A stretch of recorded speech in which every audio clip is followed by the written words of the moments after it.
இசைக்குள்ள என்னென்ன சனாதனங்கள்லாம் இருந்துச்சோ அதையெல்லாம் உடைச்சு தூக்கி சுக்குநூறாக்கி வச்சிருக்காரு. அதுதான் இளையராஜா. இந்த மாதிரி பல விஷயங்கள அவர் குறித்து நீங்க பேசிட்டே இருக்கலாம். பல கருவிகள் அது மாதிரி நம்ம எதிர்பார்க்காத பல விஷயங்கள பண்ணியிருக்கு. அப்படிப்பட்ட எனக்கு தெரிஞ்சு அவருக்கு பிறகும் யாரும் அவ்வளவு உடைக்கல. அவருக்கு முன்னாடி யாரும் அவரு அவ்வளவு உடைக்கல. எல்லாருமே பண்ணியிருப்பாங்களே தவிர, உடைக்கணும் அப்படிங்கிற தேவை அவங்களுக்கு இருந்துச்சா? இல்லையா? அப்படின்னு நமக்கு தெரியல. ஆனா இத எல்லாத்தையும் திட்டமிட்டே உடைச்சு. ஸோ அது இளையராஜாவுடைய அந்த நுட்பமான புள்ளியை யாரும் கவனிக்கிறது இல்லை. கவனிக்கணும்.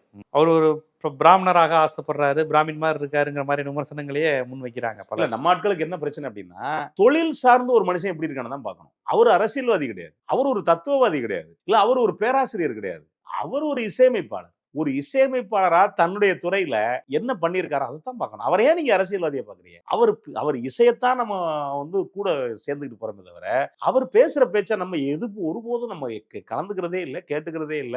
அவர் எங்கேயாவது அரசியல் கூட்டத்துல பேசியிருக்காரா? இல்ல.